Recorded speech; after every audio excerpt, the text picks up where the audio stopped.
I would be remiss tonight if I did not begin by talking about Haiti. And those of us who have written about and followed the realities of Haiti, in my case for the better part of 30 years, are feeling an incredible weight this evening because we, on an almost moment-by-moment basis, learn about people we know who have died and who are in the worst of human circumstances. Many of my friends are rushing to Haiti at this point, and I do have to tell you that as a working journalist who has spent time covering Haiti, I feel a pull there. I am honored to be with you this evening, but I know that what is happening in Haiti, at least at this point, is more important perhaps than anything we're doing.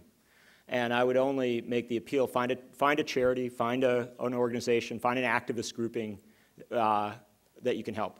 I'm a huge fan of the California Nurses Association, National Nurses Organizing Committee.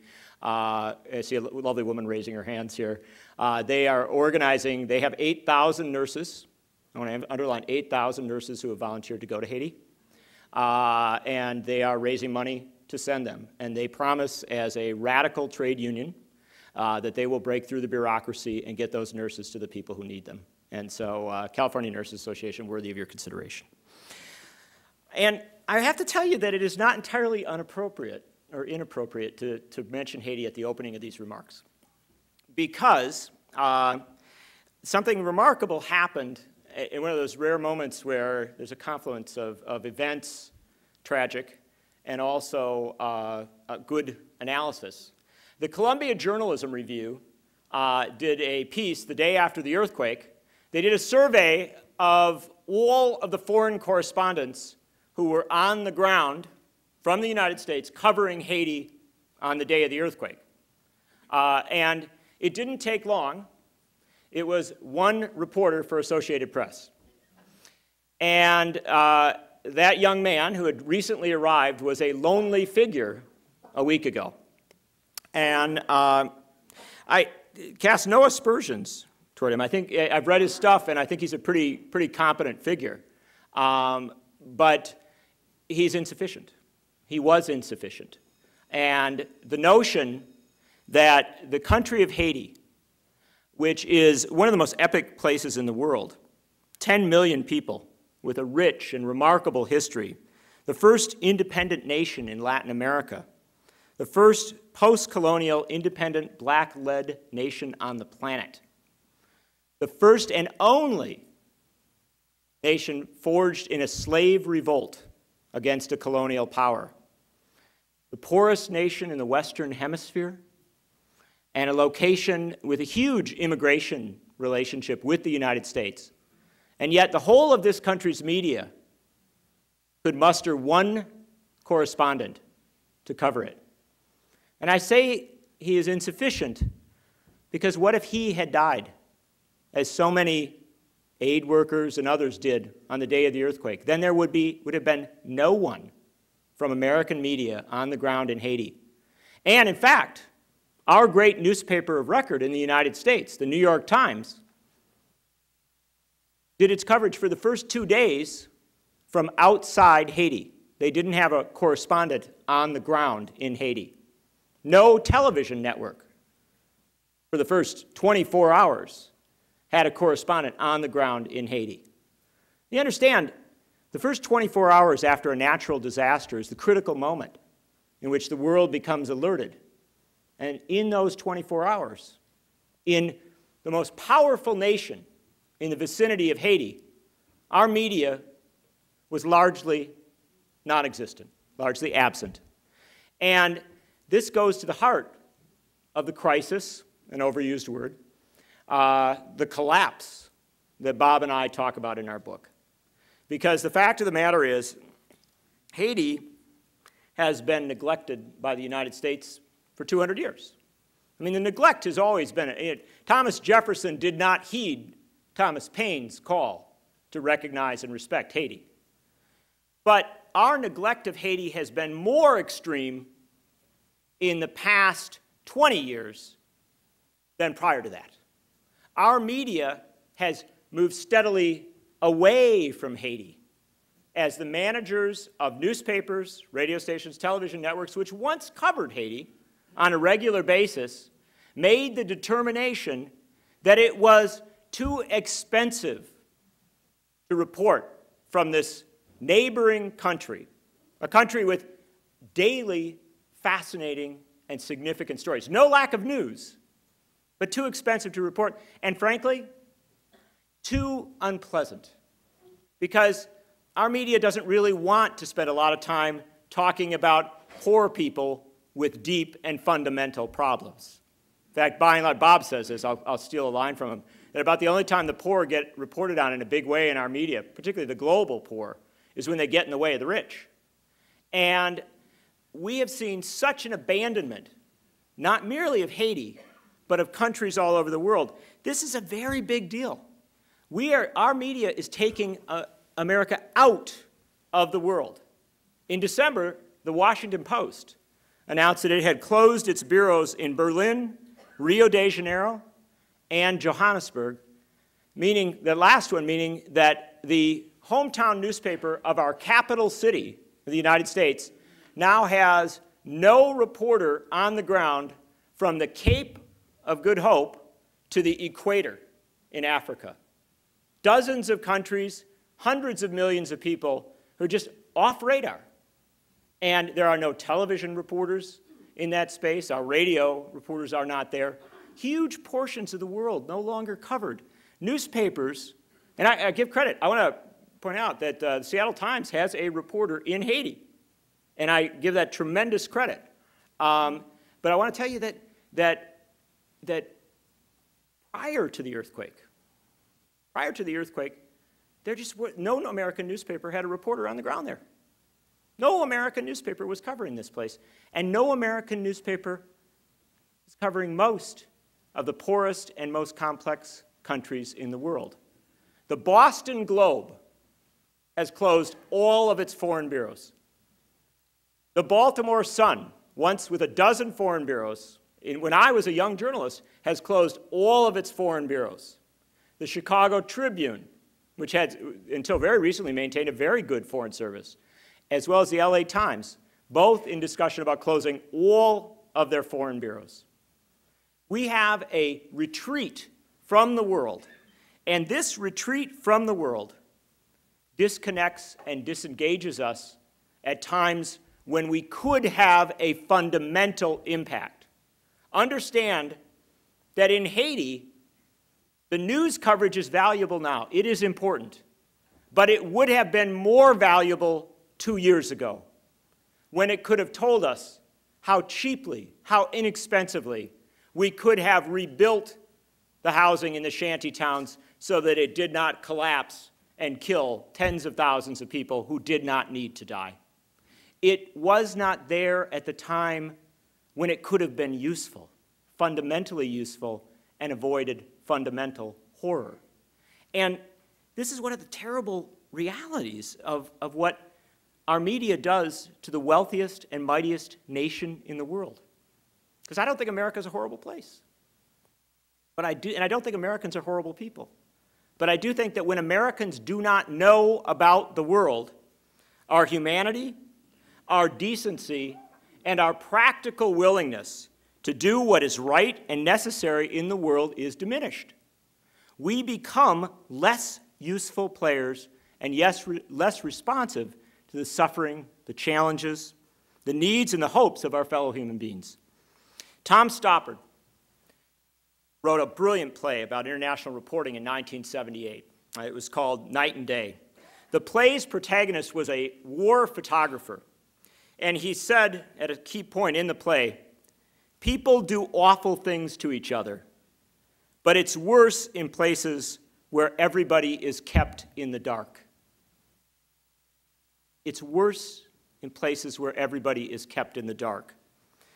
Awful things are happening in the dark, but not just in Haiti, in America.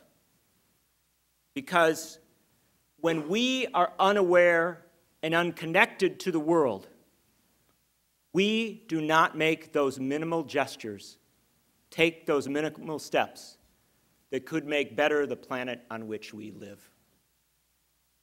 We gather tonight to discuss how to lift that darkness and how, as Americans, we can not merely create a better media and a better democracy, but we can literally lift the suffering of people around the world. That is the issue we discuss, not whether I have a job or whether some reporter got laid off. We come to discuss the future of humanity. Now, when Bob and I appeared the other night on PBS, David Brancaccio asked us, is American journalism in decline, in crisis, or in collapse? It was a leading question.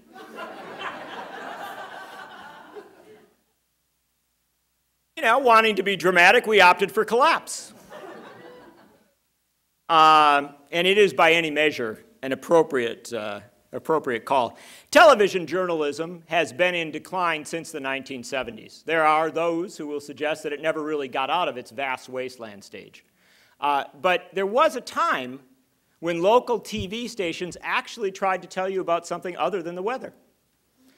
I want to emphasize to you, and I'm not going to go into a big thing on TV. That is not our point tonight. We're actually pretty well convinced that TV is, at this point, pretty irredeemable. But if you want to know how bad television is, go home tonight and get your stopwatch out and count the number of minutes that your local news, which is the primary source of information for Americans, local TV news, deals with the weather. And I'm not kidding you. And ask yourself, do you really need to know if the temperature is different in Tacoma or Seattle? And do you really, really need to know, do you need to have 7.5 minutes of weather, which is the amount in the average local newscast? It's a nightmare. Our local TV news has jettisoned reporting to give us a slurry of sensation, crime, and what we already know, that in Seattle it rains. Except today, which was pretty cool. Radio, American radio has been in crisis for a long time, but particularly since the Telecommunications Act of 1996 was passed. Before that act was passed, there were strict limits on the number of radio stations that any company could own. After that act was passed, there was a race of conglomeration that led to one company, Clear Channel, owning more than 1,200 radio stations, others owning hundreds. And remember, of course, that Clear Channel was those are the brilliant folks who, after 9/11, suggested that you might not want to play the song Imagine, because getting people thinking about a world at peace, would be a bad thing when they were tense or unhappy about threats from abroad. And so we've had massive consolidation in radio, and the thing to understand about that consolidation is that it doesn't lead to better quality. When you allow one company to own 8 radio stations in a community, that company will lay off reporters and news people and commentators because it saves them money. I've been to Clear Channel stations or Clear Channel operations in cities where they've actually had me on one of the shows, and I've seen a single reporter run from room to room to do the report on station after station. And since the Telecommunications Act of 1996 was passed, it's estimated that almost 20,000 on-air personalities have lost their jobs across the United States. So we've had a massive withdrawal from radio as a news-producing and news-providing source. Which brings us to newspapers. And newspapers have always been, and to some extent remain, the beating heart of our news gathering in America. They are the core of news gathering. It is newspapers that have historically gathered a room of hundreds of people who on a daily basis come in and are sent out to cover a community, a state, a nation, and perhaps the world. These large newsrooms have, by any measure, been the primary generator of news in cities across this country. But newspapers are dying, except for, of course, the Times. And the Stranger, who was very nice to us, and anybody that's, we like. But it ain't a pretty picture, folks.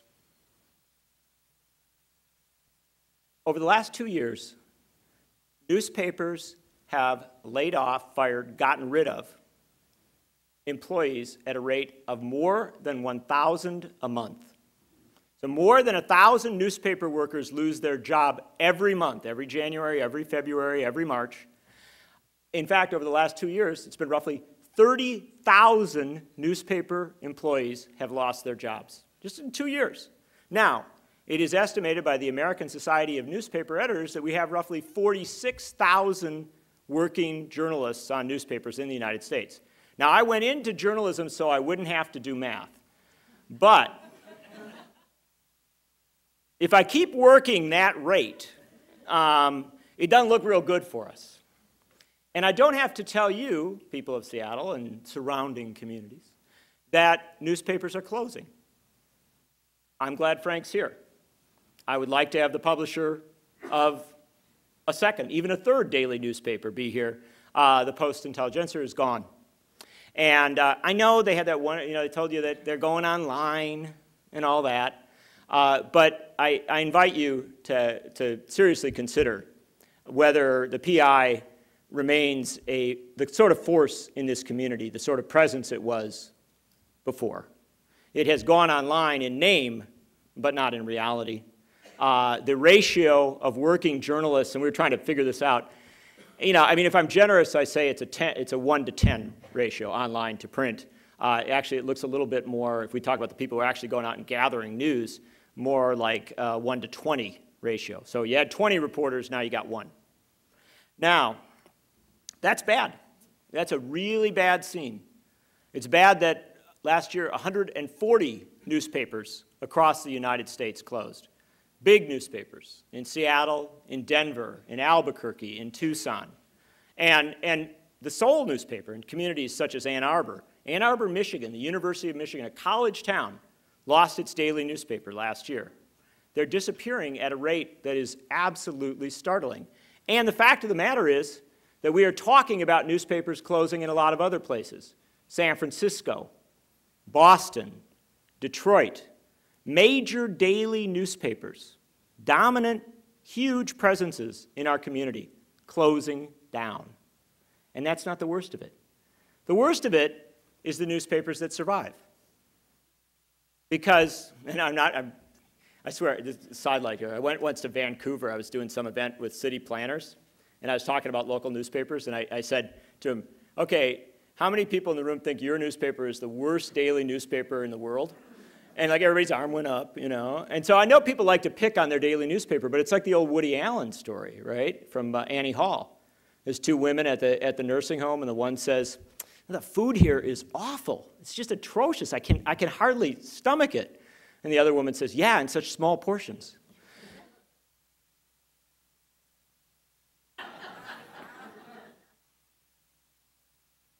But the newspapers that remain are downsizing at a rate that is absolutely mind-boggling.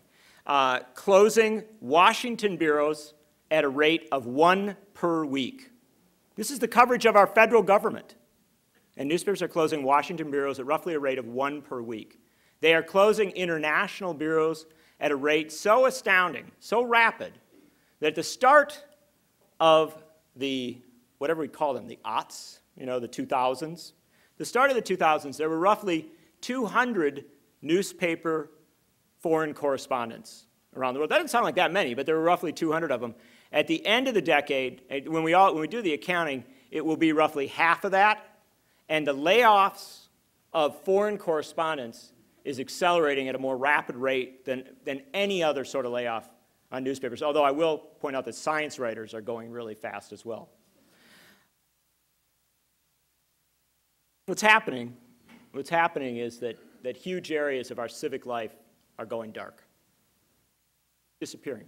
They're not being covered anymore. And I know that it would be nice to tell yourself that this is just a reflection of the current economic crisis. And we do have a terrible, rip-roaring recession. It's actually not as bad in Seattle as in a lot of America. 10% unemployment, 17, 18% real unemployment. This is a bad situation economically.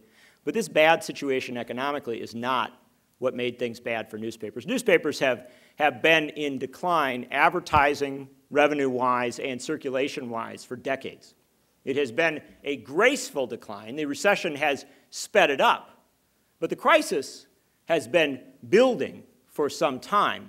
And I know it's also very pleasant because you are in Seattle, and I believe Mr. Gates is someplace probably in the back of the room. But you're in Seattle, and it's nice to believe the internet is really something. And that maybe the internet killed the newspaper star. But in fact, there's very little evidence that it was the internet that did newspapers. Again, that advertising revenue, that circulation as regards a proportion of population was in steep decline, was in relative steady decline at least, before the internet came into play as any kind of competitor.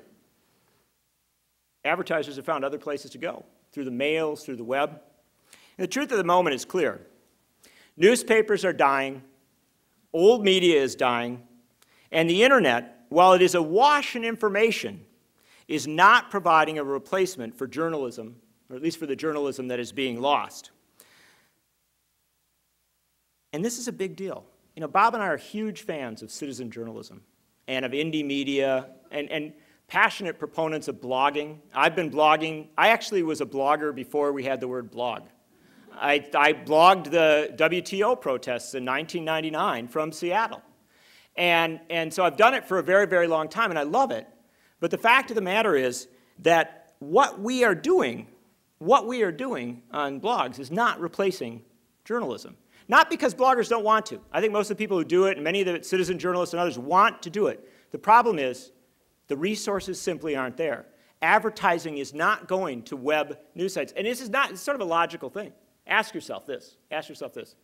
When you go to a news site on the web, if there's an ad on it, and you click that ad, what happens? You leave, right? You go away. Now, when I read the newspaper and I look at an ad, I don't leave, right? I go to the next page. When I'm watching TV, zombie-like, you know, an ad comes on, I don't go away. I may go away, but I come back to watch the TV station. But on the internet, you move away.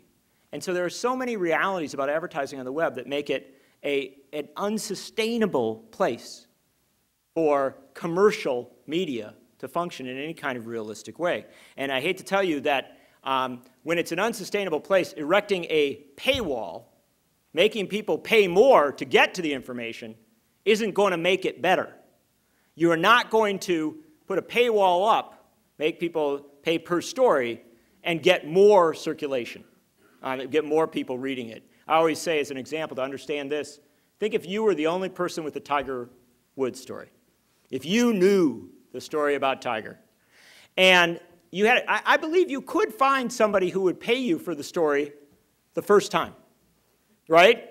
Frank would pay you, and he'd put it on his website. And I don't care how much he charged to read that story, the first person who came on that website would copy and paste, and that would be the end of it. Now, I know he'd go after, try and find the person that stole it, but the fact of the matter is, paywalls are not going to, it's not going to save us. And I know that it's going to shock Rupert Murdoch. But I was saying, you know, Rupert Murdoch keeps saying, well, we're doing so great at the Wall Street Journal. We've got paywalls up. We got 1 million people paying to read our news. Well, there are 4 million millionaires in America. So he's only hitting at the Wall Street Journal 1/4 of his demographic. I assume the other 3 million are copying and pasting. That's why they're millionaires. But this Pew study that Lance mentioned is a very, very critical study, really important piece of work because it shows us that in a community with a very active new media presence, lots of blogs, even some attempts to create local news sites online, when Pew studied, very seriously, went through the whole ecology of the news in the community, 96% of the news stories were generated by old media, the overwhelming majority of them by the newspaper. only 4% by new media, and one of those, half of them, there are only two, half of them was a police department Twitter. And so the reality is that there's just this sense of a replacement on new media is not occurring. And here's the really scary part. Old media still providing the overwhelming majority of the news, right? Dramatic majority, and yet old media not gathering as much news. In the Pew study, the sort of hidden fact, the lost fact deep within, that the Baltimore Sun, the primary source of news in Baltimore, produced 30% fewer stories, they covered 30% fewer stories in 2009 than they did a decade before, and 73% fewer stories than 2 decades before. So 20 years ago, 73% more. It's a dramatic decline in the news gathering by old media. So new media, not getting the stories, not generating the stories. Old media covering dramatically less. A void is opening. And it is not just our journalism that is falling into the void. It is our democratic and civic life, our communal understanding and the knowledge that we need to be our own governors. James Madison, critical player in writing the Constitution of this republic, so involved in writing that freedom of the press protection into the Bill of Rights, along with George Mason, wrote that a popular government without popular information or the means of acquiring it is but a prologue to a farce or a tragedy or perhaps both. Knowledge will forever govern ignorance, and a people who mean to be their own governors must arm themselves with the power which knowledge gives. Madison and his compatriots understood that the promise of a free press was an empty one if you did not have a free and freewheeling, competitive, and present media. You needed not merely to tell people they had freedom of the press, but to take the steps that were necessary to assure that it existed. And they did so through subsidies, through postal subsidies, printing subsidies, all sorts of other interventions that made sure that this republic had a free press at its founding. They never imagined waiting for the market to fill the void. They never imagined that they would put democracy at stake so that they could make somebody, Milton Friedman, happy. Now, we are at a point, of course, where the wisdom of Madison, Jefferson, Hamilton, and the others who were so very conscious of the necessity of government being involved in assuring that there was a free press, not merely the promise, but the reality, that it is true, dangers, threats are lurking in the dark. Awful things are happening in the dark because so much of our society is going uncovered. So much of our world is going uncovered. But this is not a time to despair. In many senses, this is a founding moment. The age of commercial media is passing. Our challenge, like that of the founders, is to determine how to create the next free press. We cannot allow old media to drag journalism down with it. The danger is too dramatic and too immense, not merely for journalism, but for the republic. If we do nothing, if we allow journalism as the founders imagined it, and as we have at our best known it, we will not live in silence. That's the critical thing to understand. There will still be information. There will still be something called news, but it will be packaged by the powerful, by the elites of government and commerce, for the purpose of achieving their ends. It will be called by many names: news you can use, infotainment, weather on the ones, traffic on the eights. They will have all sorts of wonderful terms to make you believe that you are being informed. But it will not be information, at least not the information necessary for citizenships. It will not challenge us, it will not inspire us, it will not activate us, and we will live, for all intents and purposes, in the sort of soft propaganda state that George Orwell himself would not have dared imagine. It will not be a case of Big Brother watching us.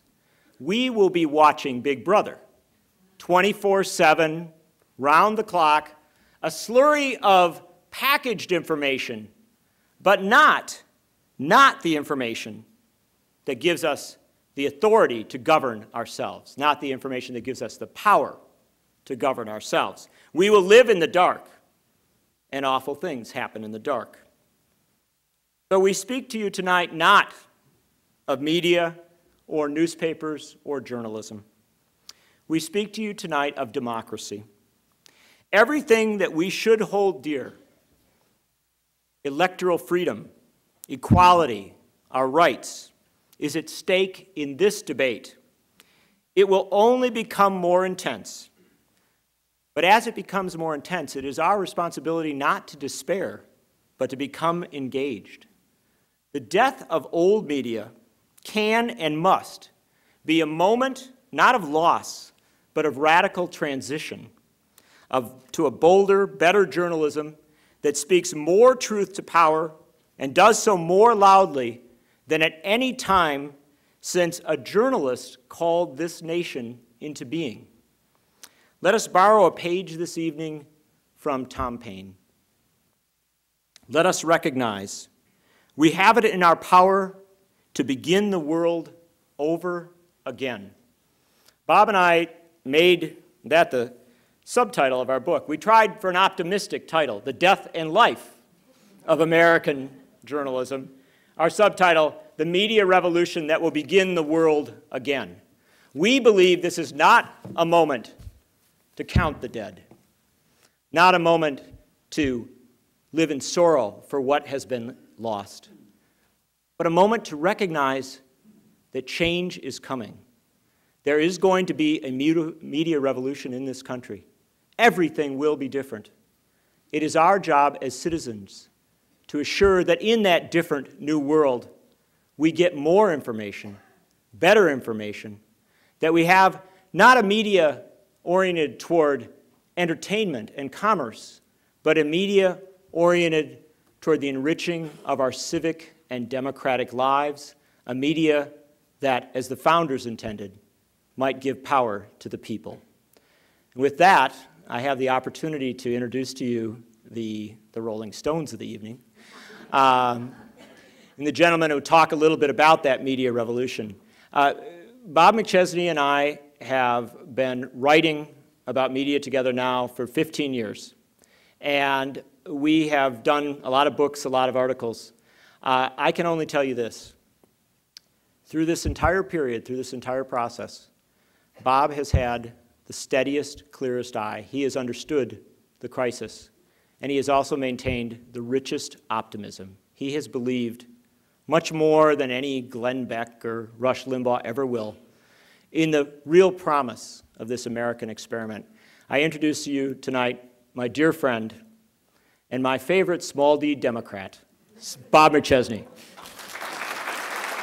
I'm going to go a little bit into sort of what we can do about the problem, what the real solutions are, because I am optimistic. There are solutions there. There are tangible solutions that have been proven, that have worked historically and that have worked internationally, and it's just the political willpower we need and awareness to bring them into effect. We're not dealing with a situation here that's not curable. It's very much curable. But before I do, I'd like to tell one story about the importance of media concerning Martin Luther King.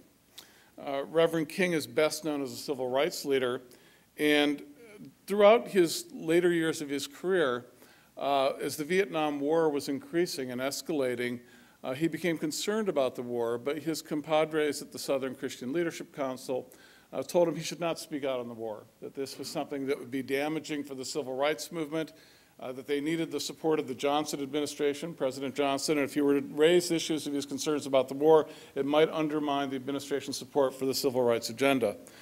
And Martin Luther King was in an airport in 1967, about to board a plane. His plane was slightly delayed, so he went to get a magazine to read. In the newsstand was a magazine called Ramparts. Ramparts was a formerly Christian, Catholic publication that had become sort of a muckraking social justice journal with a tremendous circulation in the 1960s. And in the article was an article on American atrocities in Vietnam with photographs.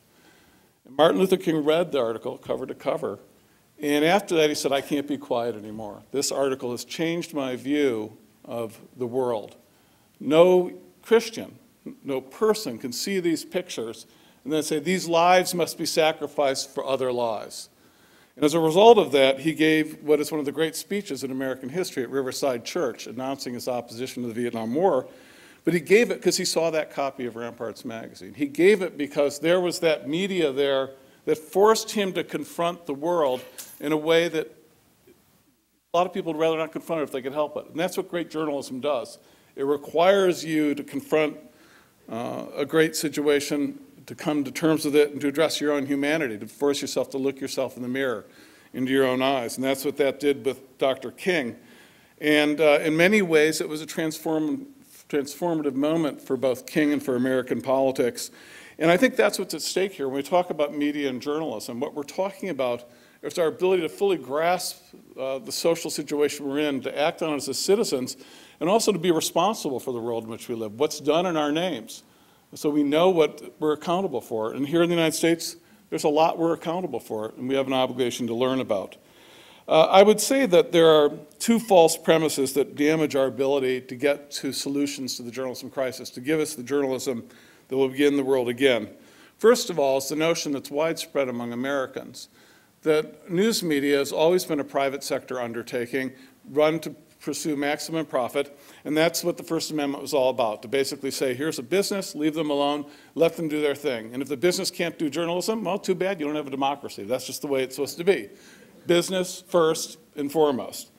The second side of the other side of the same coin, the other false premise, is that the government plays no role. That the First Amendment means the government should have no role in journalism, in the press, or as little role as possible, and the least amount of involvement, the better. In fact, both of those are wrong. And until we understand how those are both absolutely incorrect, it's going to be difficult to get to the solution phase. In fact, government has always played a significant role in our media. Even during the high watermark of commercial journalism, our commercial media have benefited from all sorts of government subsidies, direct and indirect, and advantages, which we've written about in the book. Which, Dad, did you take our copy of the book? I've been told to shamelessly flog it every time I mention it. This is it here. I won't go through all of them. They're in this book, though. And I think what's happened in the United States in the past century is that because advertising provided the lion's share of revenues to support journalism, anywhere from 60 to 100%, broadcast media was 100%, it gave us the illusion that the market would always support journalism. But in fact, it was just a temporary moment. Advertising was never wed to journalism per se. It was purely an opportunistic relationship. Advertisers needed journalism to reach who they wanted to reach. Now they have other ways to do it. Some are going to stay. There's still going to be some advertisers who are going to stick with journalism. They're going to find it beneficial. But a lot of them aren't. Not enough to support it at the levels we're used to. And now we have to come face to face with the fact that journalism isn't an especially profitable enterprise. It's something our society desperately needs, but capitalists can't make money doing it or doing enough of it to give us what we need, or what they do isn't of sufficient quality. And what we have to come face to face with is that journalism is best understood as what economists call a public good. Public good, which is a very common economics term that the political right has been trying to eviscerate for the last 35 years, but it doesn't change the fact that it's a very good economics term. What do I mean by public good? Public good is something like military defense. It's impossible for military defense to be run by the market. I'm not going to pay voluntarily for military defense if I know that someone else is going to pay for it, because I know if this guy pays for it and he pays so they won't bomb his house, well, I live in the same country, they won't bomb my house either. So it's not something the market can handle. Either we all have it or none of us has it. It has to be done through the government. It's the only way you get it. Public education, same way. National parks, same way. These are the sort of things that are public goods. Journalism should be thought of as a public good. It's something we have to have, but the market left to its own devices will not generate anywhere near a sufficient amount. Now, the real history of America is that even though they didn't have the term public goods in the United States in 1789 or 1830 or 1870, they understood the concept. And American history is one, when you actually strip it apart and look at the history, the real history of our press system, our entire journalism system is founded on massive subsidies by the federal government to create journalism in this country for the first century of our existence. It wasn't a free market system. In fact, there was no illusions that you could turn it over to commercial interests and think you would get anything remotely close to satisfactory journalism. I think if you look at the real history of the American freedom of the press tradition, there are two great components to it. The first component is that there should be no government censorship of journalists or media content. No government censorship. We all agree with that one. That's a standard one. But the problem we've had is in the last 100 years, commercial interests have made it seem like that's the only component of it. The second component, every bit as important as the first component, is you have to have a free press system in the first place before you have to worry about whether it gets censored. You don't have any journalism, the censorship things, who gives a darn? You know, there's nothing to censor. And the founders understood you had to have a viable, credible, independent press system before you, in addition to worrying about whether you censor it. And the two weren't contradictory, they were complementary, which is why Jefferson and Madison and Washington were ferocious opponents of censorship and also ferocious supporters of massive subsidies to create news media, to create journalism.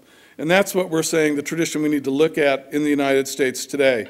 The subsidies were enormous. I'll talk about them in a second. A lot of the original material in the book I'm proudest of is going through these rich subsidies that were used to create a news media. But I do, before we even go into mentioning those subsidies, it's really important to get back to something John was alluding to in his talk at the end, which is just how important freedom of the press and having a credible press system was to the framers and to the early republic to making this entire system work. I mean, the centrality of it. One of the things that we were able to do in preparation for this book is we kept reading all these wonderful quotes and these passages by Madison and Jefferson and other framers about creating a press system, how important it was. We wondered, why was it so important? What were the issues that drove Jefferson and drove Madison to be so concerned with this, other than just sort of a general democratic hypothetical concern? What were the tangible issues on the ground that demanded a press system? And what we found out, we read their work, in Jefferson's case, Jefferson's most famous essay on why we need freedom of the press, he made it very clear, the singular reason why you had to have freedom of the press. He said that unless you have a credible press system, by freedom of the press that means an existing, extant, viable system, not the right to not censor news, but a real news media system everyone can have access to. Unless you have that, Jefferson said, you will invariably have, even in a democratic society, a system in which the rich will eventually govern, as he called it, the wolves would devour the sheep. The only protection for people without property was a free press system that worked. The only way you could have a credible republic. Inequality would always eat away at that. So it was the first duty of the state to make sure that press system existed, or else your constitutional system couldn't survive. Madison's even more interesting. Madison argued that even in a democracy, there would be strong pressures in a wealthy country like the United States to become an empire and to engage in foreign militarism and adventure. And he said if that happens, it will eventually be corrosive to civil liberties. It would eventually be corrosive to honest governments. It would lead to corruption, inequality, and everything that undermines democracy and self-government. And the only way you can prevent that is through a press system that monitors the powerful and makes sure that people in power don't get carried away with their power and become a military empire. And I think it's striking as we read that, when I look at the greatest weaknesses of our press system in the United States today, the ones John's already talked about, it's been the great weakness in covering the growth of inequality, the extent of inequality in our society, and militarism in our society. Those are still the great, so I think these guys are pretty smart dudes. These guys sort of nailed it in 1791 that there are some central core issues you have to have covered for a free society, and they are the central problems we have with our press system today, and they remain the central issues of our times in many respects. And so what did Jefferson, Madison, the founders, and then next several generations of American Congresses do to promote a freedom press system? Well, first of all, there was postal subsidies. The post office was actually the distribution arm of all American periodicals for the first 50 or 60 years of the country's history. All newspapers were distributed by the mails and magazines. And what the founders decided to do, and the great debate was what to charge newspapers to be mailed. Now, of course, today you would assume that in 1792, as they debated the Post Office Act in the U.S. Congress, all the members of the Congress were waving their copies of Adam Smith's Wealth of Nations, smashing their fists on the podium and demanding that these freeloaders pay their freight. No free lunch. You got to pay your way.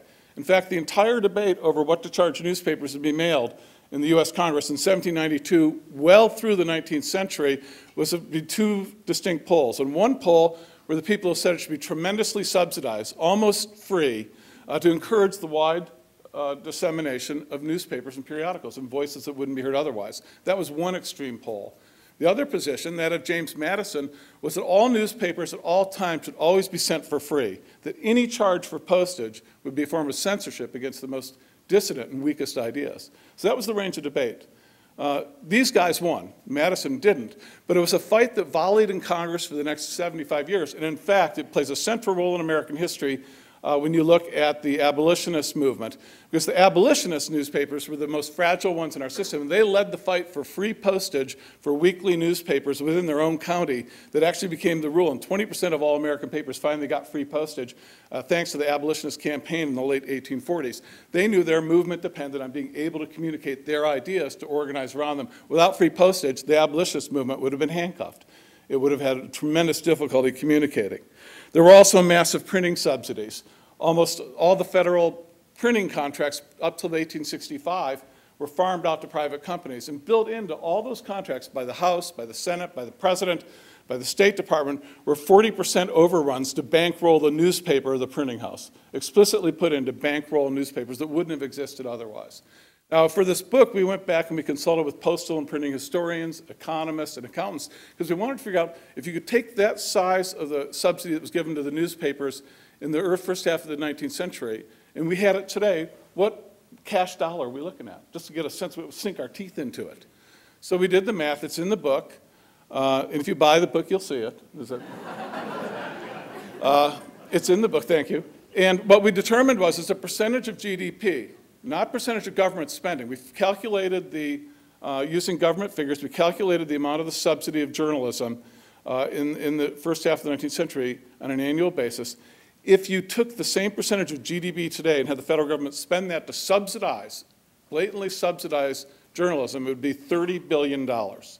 That's how significant a force this was in the US government spending in the first half of the 19th century. Now, if you did it as a percentage of government spending, it'd be $450 billion, because government does so much more today.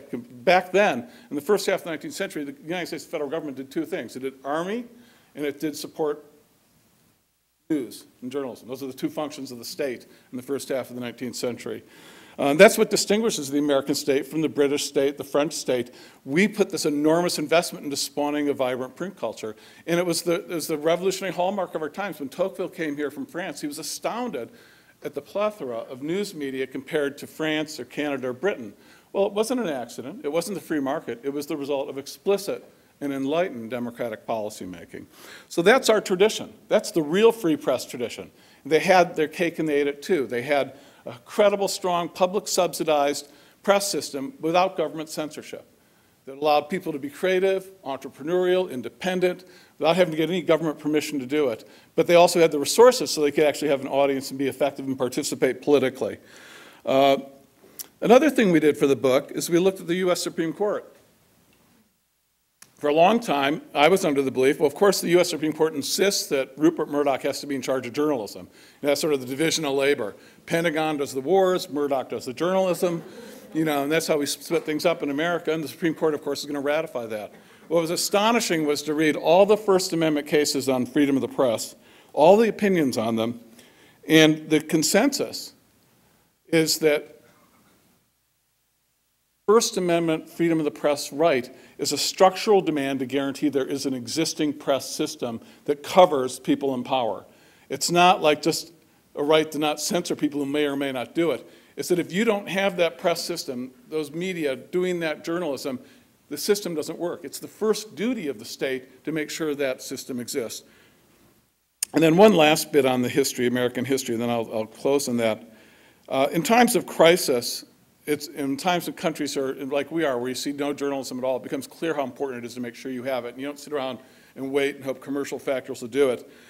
We have in recent American history, you don't have to go back 100 years to find examples of this. In 1945, as the United States was sitting occupying Germany and Japan, this is some of the research we have in the book that, to my knowledge, has never been published before, or done before, to my knowledge.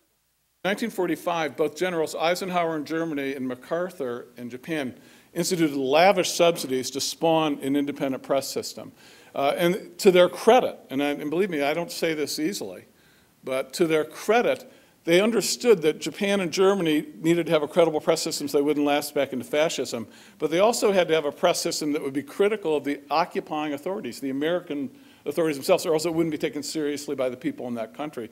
So they aggressively encouraged and paid for a huge newspaper press to be created in 1945 and 6 in those countries that would be critical not only of Japanese and German politicians, but the American occupying forces. And it's, again, I think a testament to our country, it's something we should be quite proud of, but it also shows that when the chips were down in other countries, they understood you had to have journalism or you couldn't have credible democracy. And we're in that crisis now, and we have to approach it the same way. Now, oftentimes people say, well, okay, that's back in the 18th century. Who cares about that? What does that have to do with America today? We've got the internet and Twitter.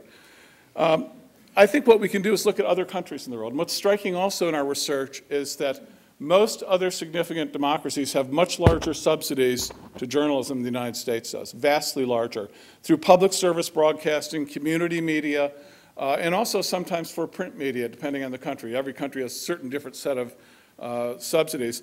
But if you look at countries in Europe like Switzerland, the Netherlands, Sweden, Germany, Denmark, Norway, Finland, there's a whole long list of them. They have enormous subsidies compared to the United States for both public media and for journalism. And in fact, if you compute them to the United States, take the subsidy in Finland or Sweden, for example, and say, well, what would happen if they had the same population in the United States? What would that look like here? The subsidy annually comes up to roughly $30 to $35 billion. It's an enormous subsidy of journalism, usually in a nonprofit, non-commercial sector in those countries. And what's interesting about these subsidies, and keep this in mind as we talk about solutions, is that The Economist magazine, not a left-wing magazine, at last report, a business publication, has an annual democracy index of the freest countries in the world, where there's the least amount of government corruption, most public awareness of issues, most public participation, all the best places to do business, all those things. And the freest countries in the world, the most democratic, are invariably, every year, the top 6 slots are taken by heavy news subsidizing countries: Sweden, Finland, Denmark, Netherlands, Switzerland, Germany, right down the list. The United States is usually buried way down below those guys. Now, if that's not enough for you, here's something else to consider. People say, well, then the subsidized media is going to crowd out the private media. It's going to lead, to harassment of them so that we won't have any free, independent commercial media. In fact, not the case at all. There's a group called Freedom House, which does nothing but evaluate how much government censorship there is of private news media around the world. That's its whole mission in life. And it does an annual survey rating countries for how much censorship governments do of private media. And the first 6 spots for the freest private media in the world are those same 6 heavy press subsidizing countries: Sweden, Denmark, Finland, Norway. You know who's ranked tied for 21st? Good old Uncle Sam. The point here is you can have your cake and eat it too. Intelligent, smart press subsidies can give you a healthier, freer commercial media. They don't have to be in conflict.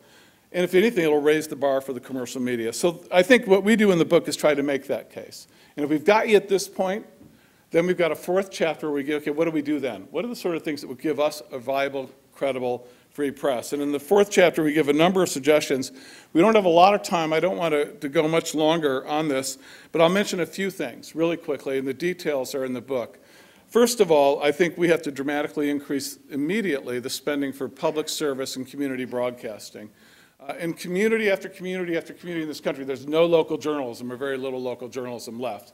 Newspapers barely exist. Radio and TV stopped doing it years ago. The only game in town is is public and community radio and television, especially radio.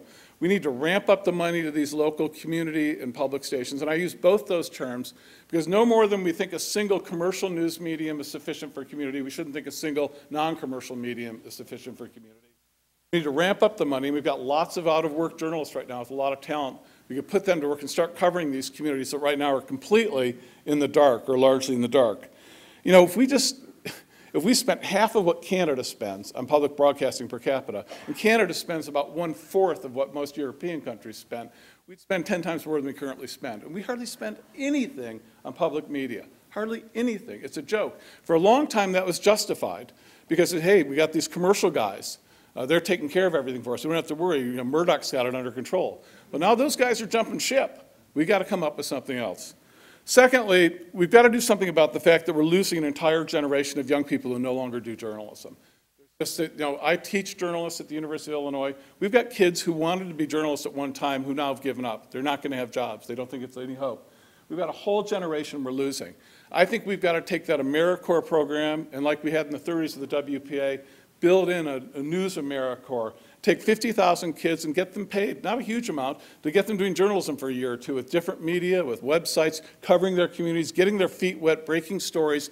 We've got to get this generation back in the business of not just sort of watching other people tell them about the world, but getting in there and covering it themselves. We've got to expand student media, too. And what we've also got to come up with is, just having a bunch of websites isn't enough. Just having a lot of underfunded websites covering one aspect of the news or that aspect of the news. There's something centrally important to the notion of a daily newspaper. The idea that there's one place where it's going to try to sift through and find what's important in the community to everyone in the community, not just it has us all in a niche market, but there's something we all share. And we can't lose that, I don't think. I think we should be careful before we allow that to go. But there are only going to be a handful of newspapers that are probably going to survive commercially as broad public interest institutions. We've got to come up with ways to convert them to either low-profit, different types of management, or non-profit papers, and to create multiple papers. And when I use the term paper, I don't mean the technology, because much of this will be digital. It will always be digital immediately, and it may be ultimately entirely digital. But we can't lose that principle of journalism that speaks to all of us, not just to niches of us. And then finally, ultimately, what we talk about in the book is an example of the sort of things we could do is, if journalism is a public good, then the whole way our markets are set up now don't make any sense. It's really silly to try to have commercial interests produce journalism, take it to market and sell it, go online and then erect barbed wire all around their website and limit the amount of people who can see it, and hire a fleet of lawyers to sue everyone who tries to get access to it, and basically make it so we'd all wish the computer had never been invented, basically, to put us in that nightmare scenario. The rational thing to do, the genius of the internet, is that it makes everything accessible. The genius of the internet is that the ability to link to other things, to instantly or rapidly get research, background information, corroborate, check sources yourself, kick the tires. Putting up barbed wire prevents that. It basically undermines what's genius about the potential of the internet. But what we have to do is come up with a way to give funding so reporters have money to do stories. We have fact checkers, copy editors, pay them ahead of time, then let them release the material free to everyone, make it accessible to everyone. So what John and I propose is a measure that was developed first by an economist named Dean Baker, you might be familiar with, who's done a lot of work on the housing crisis. And Dean said, why not let every American allocate $200 of federal money to any nonprofit or non-commercial news medium of their choice? Put it on their tax form, as long as it qualifies, meets this handful of criteria to prevent fraud. And the only condition that any medium that gets this money has to be nonprofit, and anything it produces goes for free into the public domain instantly on the internet, so it's available to everyone. So it's a way to subsidize material that will go on the line, be well paid, but the government has no control over who gets the money. You get to decide whether you want to do it or not. And if you don't pay taxes, you can get a form so you can get your $200 at the post office, or online even, wherever you want to do it. But the point is you have a huge subsidy then to create content without any government control, but also it actually gets done. It's a public subsidy. And it's material that all of us have access to then. So we create a rich, ideally verdant forest of information to draw from that can be shared for free, rather than the current offerings, which are based largely on volunteer labor, which really can only get us so far and nowhere near where we need to go to have a free society. So finally, and I'll close on this one point, as I said, we've got solutions, and I think we can top the ones John and I come up with in the book. We just want you to the point where that's the discussion we ought to be having. The question is whether we have the political will to do these solutions.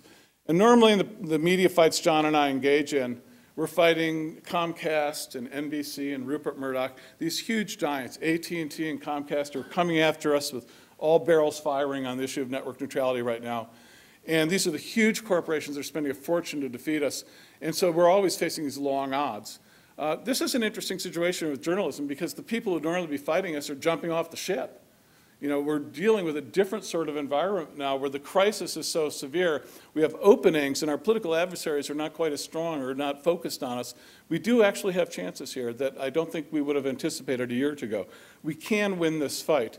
But one of the things we have to do to win this fight is battle the understandable complete demoralization that so many Americans feel at the sheer corruption of our governing system now and its inability to respond to the demands and the desires of the people who live here as it's awash in money. But having said that, we can't allow that to paralyze us because, you know, if you act like social change for the better isn't possible, you guarantee it's impossible. And then that's the challenge we all face. So on that note, let's do a little Q&A, and then everyone can buy a book, and we can assign it. Thank you all very much.